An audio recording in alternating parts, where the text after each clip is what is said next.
एक गुरुकुल में एक युवक रहा करता था। जब वह गुरुकुल से विदा होकर घर जाने लगा तो अपने गुरु के पैर पड़े और उसी वक्त उसकी आंखों से एक बूंद आंसू निकलकर गुरु की चरणों पर गिर पड़े। तब गुरु ने पूछा, रोते क्यों हो? आखिर बात क्या है? तब शिष्य ने कहा कि रो नहीं तो क्या करूं? मेरे सारे मित्र विदाई में गुरु को कुछ न कुछ भेंट दे रहे हैं, लेकिन मेरे पास देने के लिए तो गुरु को इन आंसुओं के अलावा और मेरे पास कुछ भी नहीं है। तो मैं रोता हूँ और मैं आपसे एक वचन भी लेना चाहता हूँ कि जब भी मेरे पास आपको देने के लिए कुछ हो जाए और मैं उस समय दूं तो आप उसे इनकार ना करें, तभी मैं यहाँ से जा पाऊँगा।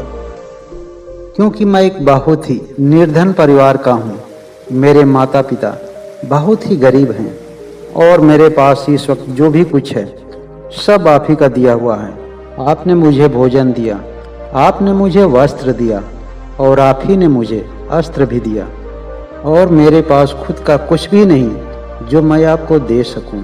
इसलिए मैं आपसे कहता हूं कि किसी दिन मेरे पास आपको देने के लिए कुछ हो तो उसे आप लेने के लिए इनकार न करें।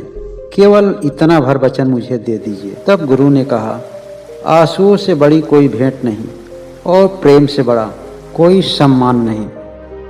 फिर भी अगर तू नहीं मानता तो जाओ, तुम्हारी मर्जी, जो चाहे दे देना। तुम्हारे लिए हमारा दरवाज़ा हमेशा ही खुला रहेगा। जब भी तुम्हारी मर्जी करे तुम आ जाना। वह युवक वहाँ से चला और चलते चलते जब शाम हुई तो राजधानी में एक मित्र के यहाँ एक मेहमान के रूप में ठहरा।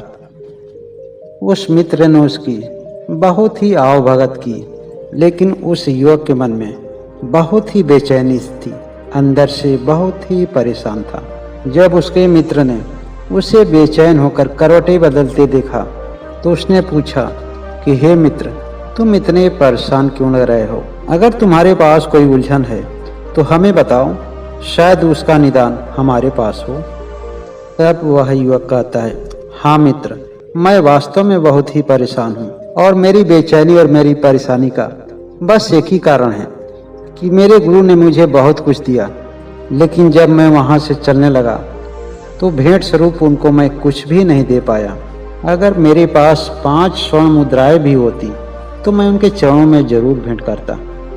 उसके मित्र ने कहा, तुम इस समय आराम से निश्चिंत होकर सो जाओ, सुबह थोड़ा जल्दी उठ जाना, क्योंकि यहाँ के राजा का एक नियम है कि जो भी सबसे पहले उसके दरवाजे पर जाता है, कोई भी याचक और कोई भी भिक्षु हो, उसकी मांगी हुई हर इच्छाओं की पूर्ति करता है। वह जो भी कुछ मांगता है उसे अवश्य ही मिलता है। और तुम तो इस वक्त बिल्कुल ही मत घबराओ, क्योंकि जब से यह नियम बनाया तब से लेकर आज तक उसके दरवाजे पर कोई पहुंचा ही नहीं। मित्र के कहे अनुसार वह युवक थोड़ा जल्दी उठता है और सुबह सुबह ही राजा के दरबार में पहुंच जाता है। राजा ने उस युवक से कहा कि तुम पहला याचक हो, क्योंकि जब से मैं यह नियम बनाया तब से कोई यहाँ आया ही नहीं, इसलिए तुम जो भी आज मांगोगे तुम्हारी हर मुराद पूरी होगी।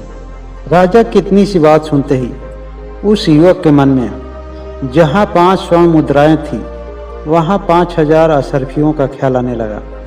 उसने सोचा, 5000 ही क्यों, 5 लाख क्यों नहीं, और 5 लाख क्यों, 5 करोड़ क्यों नहीं। और इस तरह से उसके मन में संख्याओं का क्रम बदलता गया। उसकी मांग में विलम्ब होते देख राजा ने कहा कि लगता है तुम घर से कुछ निश्चित करके नहीं चले हो। मैं अपने बगीचे का तब तक एक चक्कर लगा कर आता हूँ, तब तक तुम ठीक से यह सोच लो कि तुम्हें वास्तव में चाहिए क्या। राजा की यह बात सुनकर उस युवक को थोड़ा सा राहत मिलती है। सोचा, राजा की बड़ी कृपा है जो उसे सोचने का एक मौका दिया। अब आराम से मैं सोच पाऊंगा कि मुझे वास्तव में क्या चाहिए। और यह सोचने लगा कि मैं आखिर में अधिक से अधिक उनसे क्या मांग सकूं। अब उस युवक के मन में इस बात की खुशी नहीं रही कि मुझे बहुत कुछ मिल सकता है, बल्कि इस बात का दुख होने लगा उसे कि कुछ छूट ना जाए जिसके लिए मुझे बाद में पछताना पड़े, क्योंकि यह मौका बार बार मुझे नहीं मिलने वाला। क्या पता मुझे देने के बाद राजा सतर्क हो जाए और अपना नियम वापस ले ले और जीवन में दोबारा इस मौके का फायदा न मिल सके। यही बात उसको दुखित कर रही थी। अब यहाँ पर गुरु को कुछ देने की बात ही नहीं रह गई। अब तो बात रह गई कि राजा ने कहा है कि जो मांगोगे वह सब कुछ मिलेगा। लेकिन राजा शायद इस भ्रम में है कि मैं एक विद्यार्थी हूँ और शायद मुझे 150 रुपये से ज़्यादा और क्या चाहिए। इसीलिए राजा बिल्कुल निश्चिंत है और मुझे इस मौके का फ़ायदा अवश्य ही लेना चाहिए। और उसके मन में शीघ्र ही यह ख्याल आने लगा कि क्यों नहीं इस संख्याओं से परे राजा से मैं कुछ और ही मांग लूँ। तब तक राजा बगीचे से टहलकर वह उस युवक के सामने आता है और पूछता है कि क्या तुमने यह निश्चित कर लिया कि तुम्हें चाहिए क्या। वह युवक कहता है कि हाँ महाराज, मैंने तो सोच लिया, लेकिन आप भी सोच लीजिए कि जो मैं मांगूंगा वह आप दे सकते हैं। राजा ने कहा, निश्चिंत होकर मांगो, तुम जो भी कुछ आज मांगोगे तुम्हें अवश्य ही मिलेगा। तब वह युवक कहता है कि हे महाराज, आपके पास जो भी कुछ है वह सब कुछ दे दीजिए, केवल अपने 2 वस्त्रों को छोड़कर, ताकि वह वस्त्र इस राज्य से बाहर जाने के लिए आपके काम आएंगे। उस युवक की बात सुनकर राजा एक बार आसमान की तरफ देखता है और हाथ जोड़कर ईश्वर को धन्यवाद देता है। उस युवक को लगा कि राजा मेरी बातों को सुनकर जरूर घबराएगा, लेकिन उसके चेहरे पर तो कोई सिकन ही नहीं थी। राजा ने कहा कि मैं इन 2 वस्त्रों को भी यहीं पर छोड़ जाऊंगा। यहाँ से मैं नंगा ही अपने राज्य के बाहर चला जाऊंगा, ताकि बाद में चलकर तुम्हें कोई अफसोस न हो कि तुमने मांगने में कुछ चूक कर दी है और मेरे ऊपर तुम्हें क्रोध आए। और जैसे ही राजा ने अपना वस्त्र निकालना शुरू किया, उस युवक ने कहा, ठहरो जरा, यह बात बिल्कुल मुझे चिंतित कर रही है कि आपने इतनी सहजता से सब कुछ राजी राजी खुशी खुशी छोड़ने के लिए तैयार हो गए और इतने आनंद पूर्वक आप बाहर जाने के लिए तैयार हैं। इसके पीछे कारण क्या है? मेरे पास दुनिया का कोई भी अनुभव नहीं है, मैं बिल्कुल ही अबोध हूँ। मैं कुछ समय लेना चाहता हूँ इसका मंथन करने के लिए।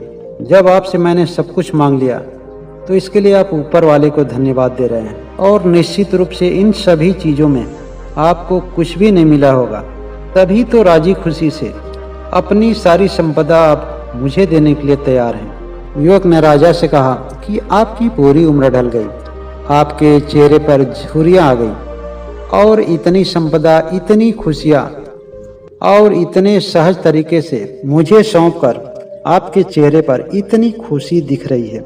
आखिर इसका रहस्य क्या है? आपने अपने जीवन में जो भी संपदा अर्जन किया है और जो भी इसके पीछे समय लगाया है, शायद सबकी व्यर्थता का आपको इस समय बोध हो रहा है।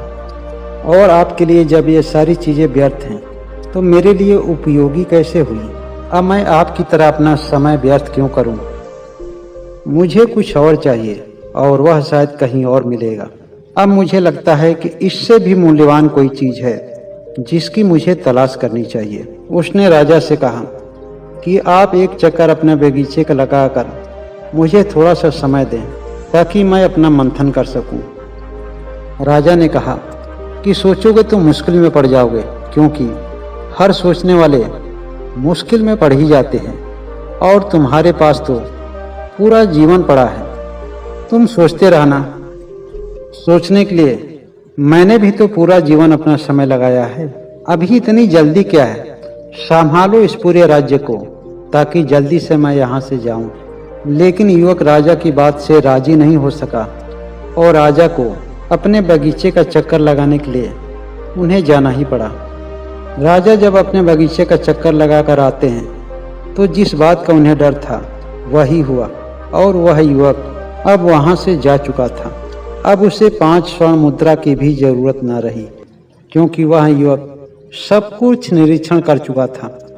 राजा की संपत्ति के आर पार वह सब कुछ देख चुका था। अब उसे ज्ञात हो चुका था कि जिस चीज़ के पीछे अपना समय व्यर्थ कर रहा है उससे जीवन में कुछ भी नहीं हासिल होने वाला है। आदमी और आदमी में कोई भेद नहीं है और न ही मन और मन में कोई भेद है। अगर उस राजा के लिए यह सभी चीज़ें व्यर्थ हैं तो मेरे लिए यह सभी चीज़ें अच्छी कैसे हो सकती हैं? मन और मन में भेद समझने वाले सदैव इस भ्रांति में जीवन भर भटकते रहते हैं। किसी भी मनुष्य की चित्रकथाएं एक दूसरे मनुष्य से भिन्न कभी नहीं हो सकती हैं, और इस बात में कोई भी अपवाद नहीं है, बल्कि एक भ्रम है जो जीवन में एक मनुष्य के लिए अशांति का कारण बनता है।